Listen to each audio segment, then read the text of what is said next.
তো দেখো ফাইনালি কিন্তু আমি রেডি হয়ে চলে এসেছি। लेकिन एक सेकंड রেডি হয়ে চলে এসেছি কেন রে?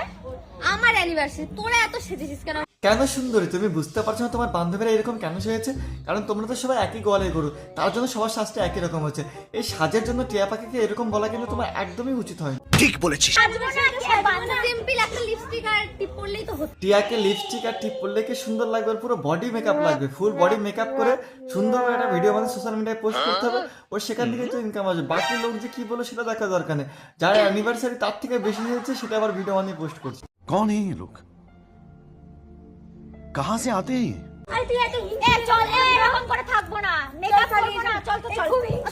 তোর একা একা বন্ধুরা তোমরা একটা জিনিস খেয়াল করে দেখবে, একসঙ্গে যখন অনেকগুলো পাখি থাকে তখন সেখানে চিল্লামিল্লি শুরু হয়ে যায়। আর টিয়া পাখিও একদম সেম টু সেম একই রকম, যখন একসঙ্গে অনেকগুলো বান্ধবীর মধ্যে সে থাকবে এরকম চিল্লামিল্লি শুরু করে দেবে।